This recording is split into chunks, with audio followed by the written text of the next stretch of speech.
Հայաստանի Հանրապետության կրթության, գիտության, մշակույթի և սպորտի նախարարությունը և երեխաների հատուկ ստեղծագործական կենտրոն ՊՕԱԿ-ը ներկայացնում են։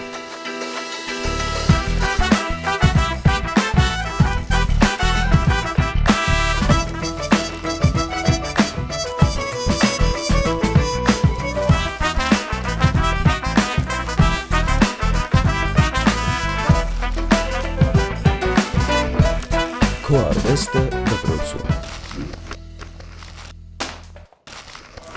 Մեր այսօրվա ճանապարհը դեպի Արարատի մարզ ձգվեց, գյուղ փոքր վետի։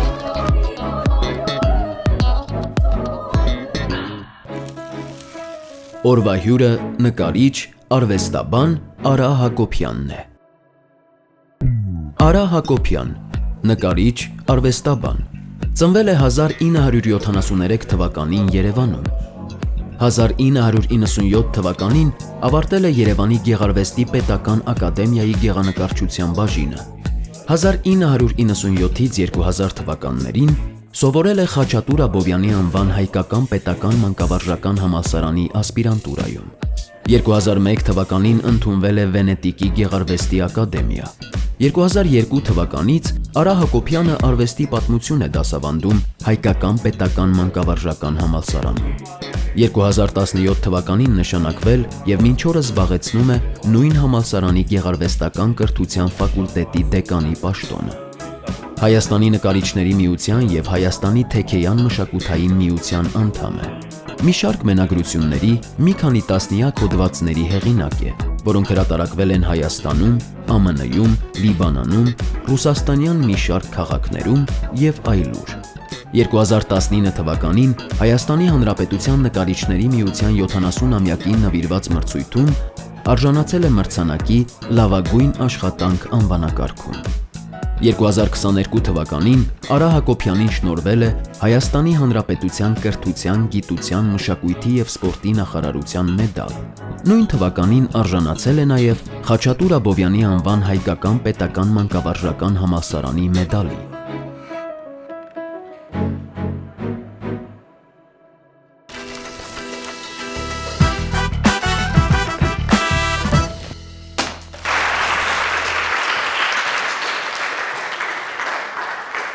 Բարև ձեզ, ինչպես արդեն ներկայացրեցին, ես Արա Հակոբյանն եմ և գեղանկարիչ եմ և արվեստաբան և կուզեի ձեզ հետ զրուցել, խոսել, ներկայացնել ոչ միայն իմ կենսագրությունը, ինչպես եղավ, որ ես առնչվեցի արվեստի հետ, նաև արվեստի հարցերի շուրջ, արվեստի կրթական ճյուղերից և ձեր հետագա այսպես կողմնորոշման մի քանի քայլերից։ Ես ծնվել եմ արվեստագետի ընտանիքում և ինչպես ժողովուրդն է ասում, աչքս բացել եմ, տեսել եմ մեր տանը միշտ հյուրընկալվել են դերասաններ, նկարիչներ, օպերատորներ, ռեժիսորներ, բազմաթիվ նշանավոր անձնավորություններ և բնականաբար պատերն էլ մեր տան միշտ զարդարված է եղել նկարներով։ Միգուցե դա է եղել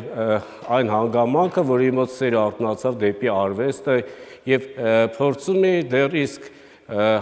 անգամ միջ դպրոց հաճախելը նկարել փոքր թղթերի վրա, ինչ-որ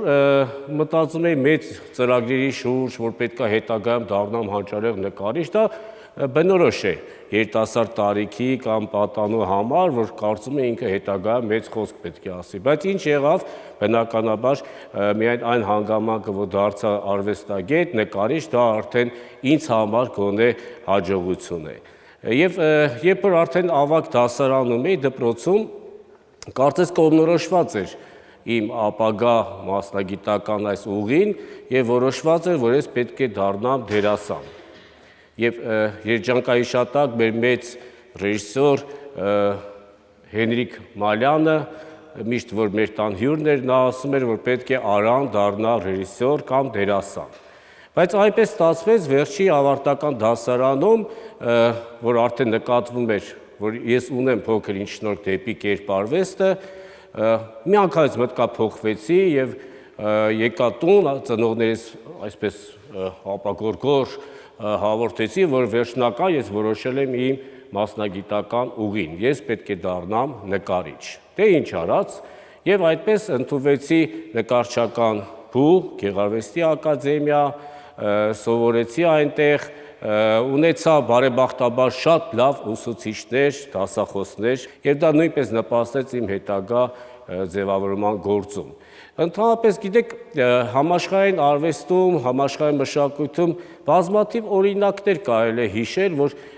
անձը կրթություն չի ունեցել եւ դարձել է հանճարեղ որևէ մի ոլորտի, արվեստի ոլորտի ներկայացուցիչ։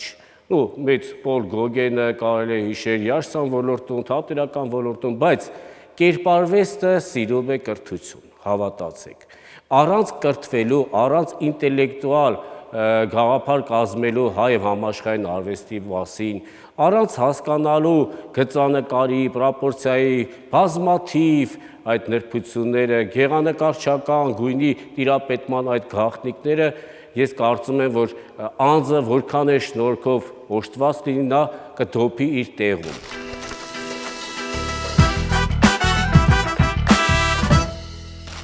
Ես ավարտելով համալսարանը կատարելագործվեցի Վենետիկում, Իտալիա, Վենետիկ, գիտեք, դա աշխարհի ամենագեղեցիկ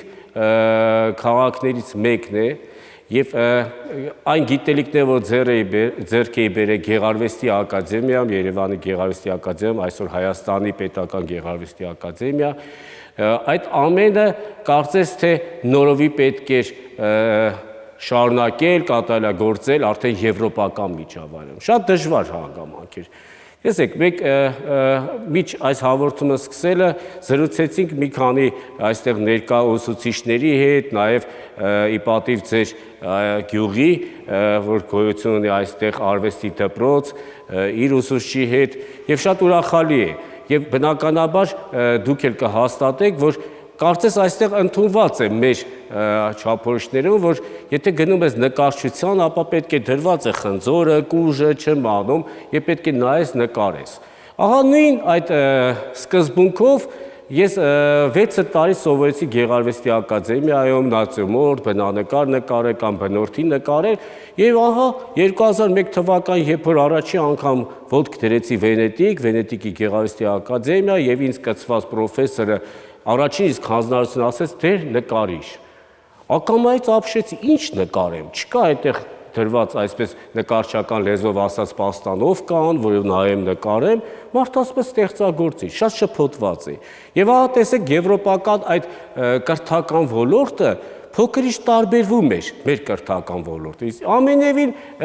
չեմ ասում սա է ճիշտը կամ նա է ճիշտը, տարբեր մոտեցումներ է։ Բայց վերջի ամիսների ընթացքում ես հաղթահարեցի այդ բարիերը եւ բնականաբար կարողացա ինձ դրսևորել նաև Վենետիկում եւ ունենալ այնտեղ անհատական ցուցահանդես։ Իհարկե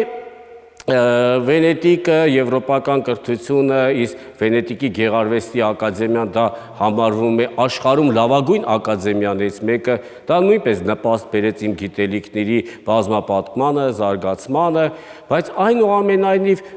անընդհատ ես մտածում էի նաև կատարելագործվել տեսության ոլորտում։ Ինչ բան է տեսությունը։ Մենք շատ ժամանակ, աշակերտներ, դուք շփոթում եք արվեստագետին արվեստաբանի հետ։ Արվեստաբանը այն մասնագետն է, որը զբաղվում է արվեստի պատմությամբ եւ տեսությամբ։ Արվեստագետը դա ստեղծագործողն է։ Կլինի դա երաժշտության ոլորտում, կլինի թատերական ոլորտում կամ կերպարվեստի։ Ահա ես խորացա նաև արվեստաբանության մեջ եւ փորձեցի իմ այսպես ասած ուժերը չափել նաև այդ բարդ տեսական այդ ոլորտում։ Վերջիվերջո ասպիրանտուրա, պաշտպանել գիտական աստիճան ստանալ, հետագայում գիտությունների դոկտոր, պրոֆեսոր եւ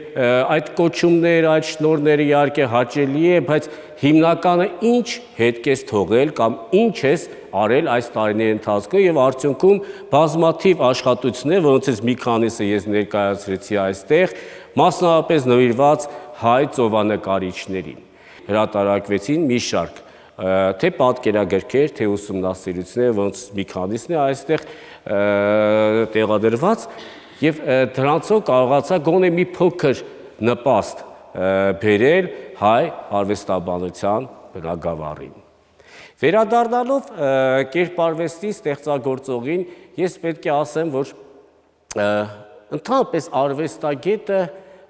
ստեղծագործող արվեստագետը միշտ պետք է փնտրտուքի մեջ լինի։ Իհարկե այստեղ տարածքը փոքր էր, ես այսպես խորհրդապաշտական սիմվոլիկ, այսպես ասած, բերեցի 7 աշխատանք, որպեսզի գոնե փոքր ինչ ձեզ մոտ այսպես ասած հասկանալի դարձնել իմ կերպարվեստը, իմ արվեստը, բայց տարիների ընթացքում արվեստագետը փնտրտուքի շնորհիվ նաև ինչ որտեղ իր ոճը, իր ձեռագիրը կարողանում է այս ձևից տանել դեպի այն ձևը։ Ինձ մոտ շատ ավելին, այսպես ասած, ազդել է, նպաստել է, ավելի կատարելագործվելուն իմպրեսիոնիզմ հասկացողությունը։ Ինչ բան է իմպրեսիոնիզմը։ Իմպրեսիոնիզմը դա 19-րդ դարում 1874 թվականին ձևավորված մի արվեստի ուղղություն էր, մասնավորապես կերպարվեստի ոլորտում, որ մի շարք երիտասարդ արվեստագետներ կարծես հեղափոխություն արեցին իրենց այս միջավայրում արդեն ընդունված ակադեմիական արվեստին։ Նրանք սկսեցին նկարել դրսում, ինչպես դուք գիտեք, դա կոչվում է պլեներային աշխատանք, բացօթյա աշխատանք, եւ առաջին տպավորությունը վերցնելով բնության գրկից տեղափոխեցին կտավ, պահելով աշխատանքում թե առաջի տպավորությունը, թե թարմությունը, թե օդայնությունը եւ թե բնության մեջ արտահայտվող այդ թրթիռները։ Բնականաբար շփվելով իմպրեսիոնիստ նկարիչների աշխատանքների հետ, ծանոթանալով մեծանուն իմպրեսիոնիստների կենսագրությանը, դա ինձ համար շատ վարակիչ էր բարի առումով եւ ես ավելին հակված եմ դեպի իմպրեսիոնիստական ուղղությունը։ Իդեպ պետք է ասեմ, որ բազմաթիվ այդ ուղղությունների մեջ դուք գիտեք ռոկոկո, բարոկո, ռոմանտիզմը, իմպրեսիոնիզմ, կուբիզմ, ֆովիզմ, բազմաթիվ այդ ուղղությունների մեջ ամենաերկարատևը դա իմպրեսիոնիզմն է։ Այսինքն տեսեք 1874 թվականից մինչ այսօր այդ ուղղությունը դեռ ակտուալ է, արդիական է։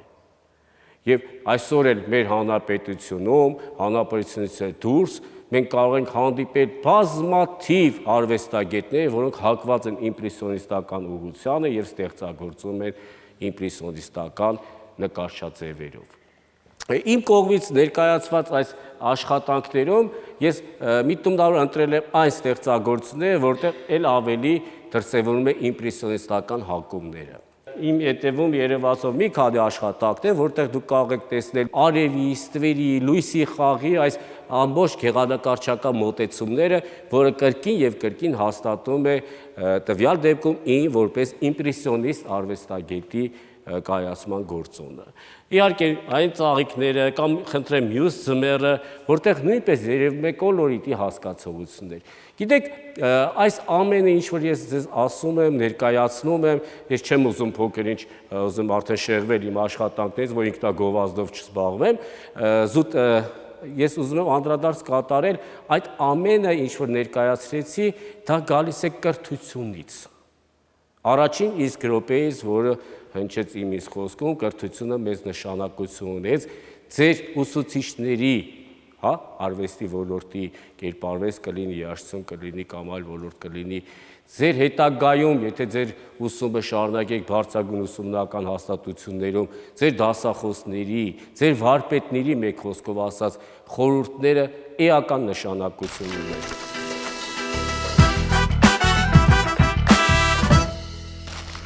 Գիտեք, այսօր աշխարհում շատ ընդունված է, զարգացած երկրների մասին է խոսքը գնում, կրթվելը, սովորելը։ Մեզ թվում է, թե ինչ պարտադիր է, որ դու ուսումդ շարունակես բարձրագույն կամ միջին ուսումնական հաստատությունում, բավական է ունենաս մի արհեստ եւ դա բավական։ Իհարկե այդ արհեստն էլ չի ունենաս, միգուցե կապրես նորմալ, բայց շատ մեծ նշանակություն ունի կրթությունը։ Իհարկե կրթությունը իր հերթին, ազատ ստեղծագործողը իր հերթին, բայց այնպես ստացվեց, որ ես Վենետիկից վերադառնալուց հետո փորձեցի քայլեր անել դեպի դասախոսական աշխատանքի։ եւ ընդունվեցի մանկավարժական համալսարանի գեղարվեստի ֆակուլտետ որպես դասախոս, այդտեղ միջ օրս դասավանդում եմ գեղանկար առարկան, արվեստի պատմություն առարկան եւ պետք է ասեմ ինչպես արվեստաբանությունը օգնում է ստեղծագործողին, ինտելեկտը, գիտելիքները, այնպես է ստեղծագործությունը օգնում է արվեստաբանությունը ավելի ընկալելի, հասկանալի դառնալու համար,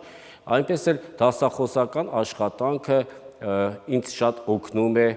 նաև ստեղծագործական գործունեության ոլորտում։ Ինչ առումով,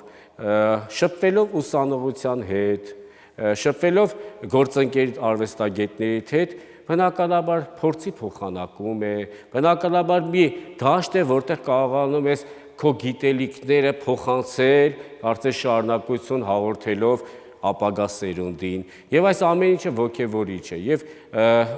ինչպես նշեցի 2001 թվականից միջ օրս դասավանդում եմ մանկավարժական համալսարանում, զբաղեցնելով գեղարվեստի ֆակուլտետի դեկանի պաշտոնը։ Եվ այս տարիների ընթացքում երբևիցե այս ծանրաբեռնվածության հետ մեկտեղ դասավանդել, ղեկավարել ֆակուլտետը, զբաղվել արվեստաբանությամբ, երբևիցե չեմ հիշում, որ գոյ մեկ ամիս ես վրձինս թողած լինեմ։ Գիտեք, երևի ձեր կերպարվեստի ուսուցիչները կհաստատեն, որ արվեստը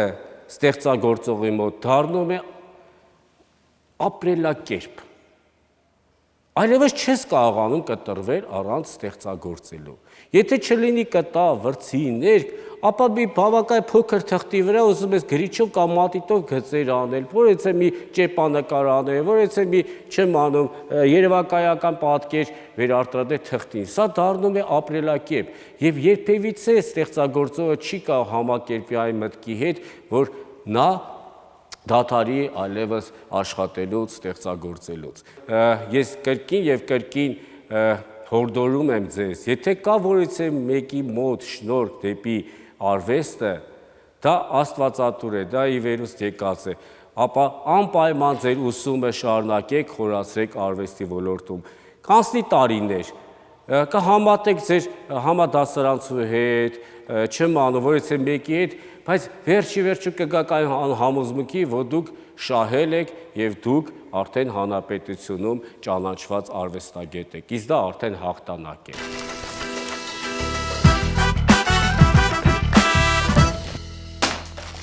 Եղել է ձեր շրջապատում այնպիսի մարդ, ով դեմ է եղել արվեստին եւ փորձել է արդյոք փոխել ձեր կարծիքը արվեստի մասին։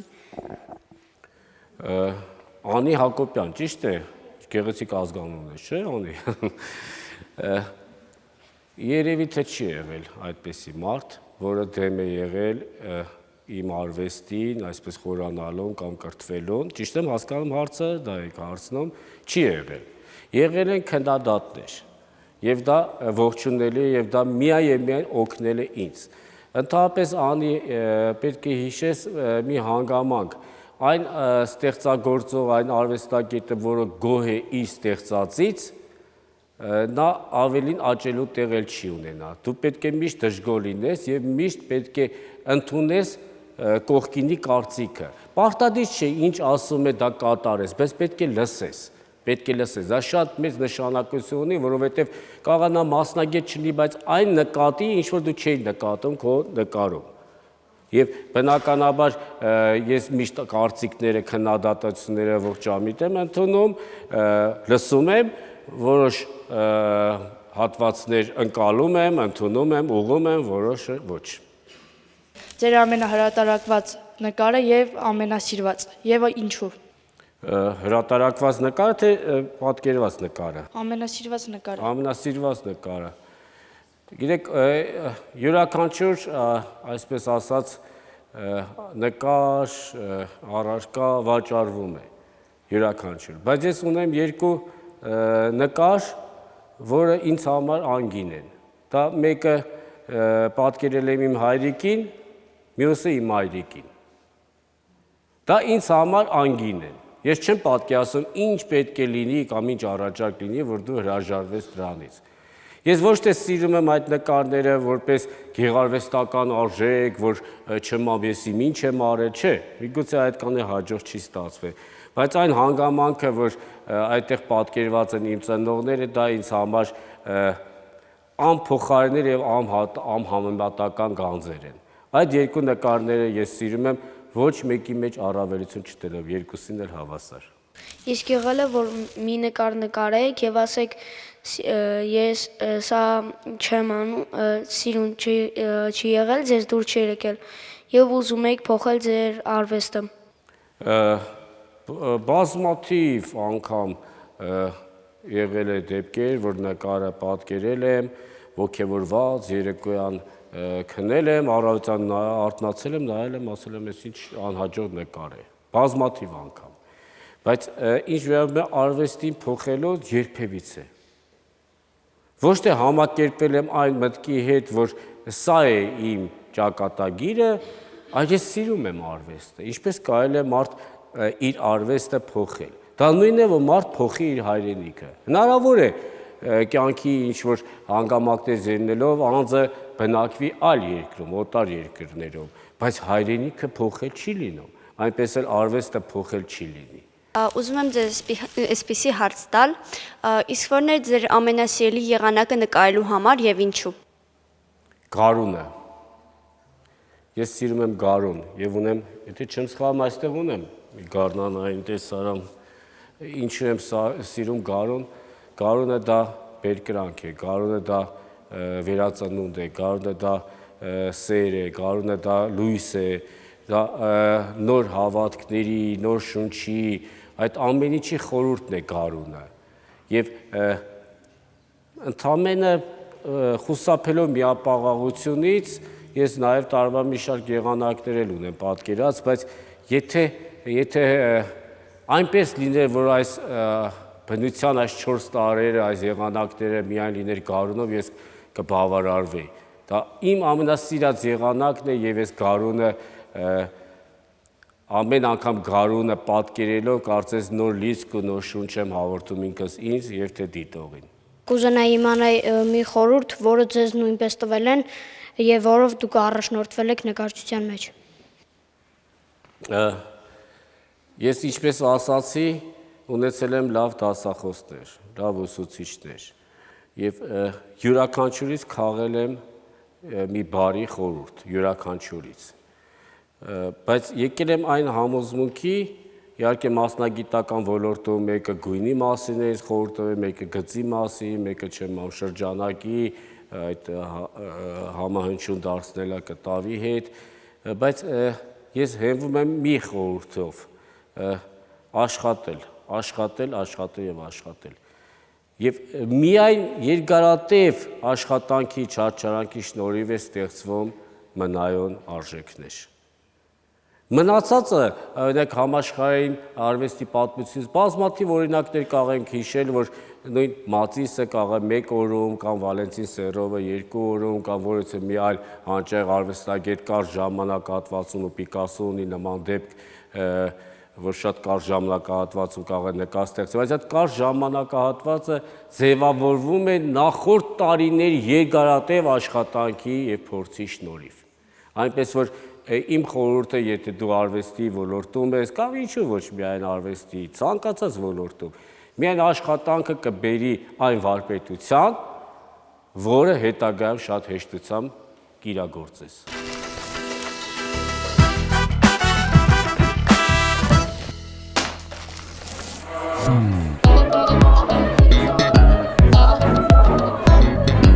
Շատ հիացած եմ այս հանդիպումով եւ շնորհակալ եմ, որ մեզ նույնպես հրավիրել են այս հանդիպմանը։ Շատ շնորհակալ եմ կազմակերպիչներին եւ Արա Հակոբյանին մեզ հետ հանդիպման գալու համար եւ կցանկանամ, որ այս հանդիպումը լինի շարունակական։ Նրա հարցերի պատասխանների շնորհիվ իմ համար դժվար խնդիրները լուծվեցին։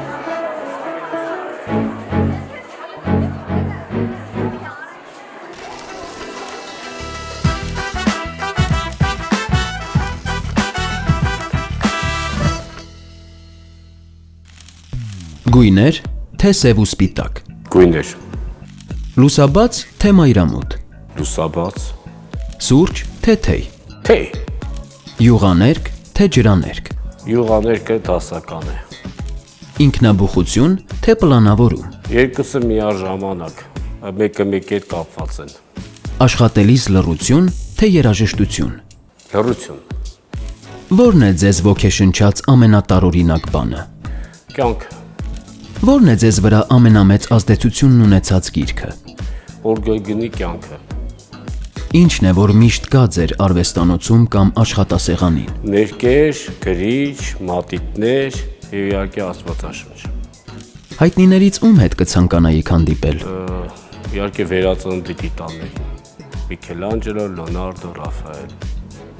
Արվեստն ավելի շատ զգացողություն է, թե միտք։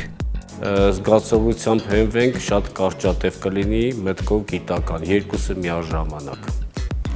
Արվեստը ցավից է ծնվում, թե սիրուց։ Սիրուց։ Որն է արվեստագետի գերբնական ուժը։ Անբացատրելի է, դա ես ասում եմ ի վերուստ է գալիս։ Առանց ինչի չեք կարող ստեղծագործել։ Առանց լույսի, Նշեք մեկ բառ, որը լավագույն կերպով բնութագրում է ձեր արվեստը։ կյանք, Որն է ձեր կյանքի կարգախոսը։ լավատեսություն, Ինչն է ավելի կարևոր։ Ձևը, թե բովանդակությունը։ բովանդակությունը, Եթե կարողանայիք միայն մեկ ուղերձ փոխանցել աշխարհին, որը կլիներ այն։ բարիություն,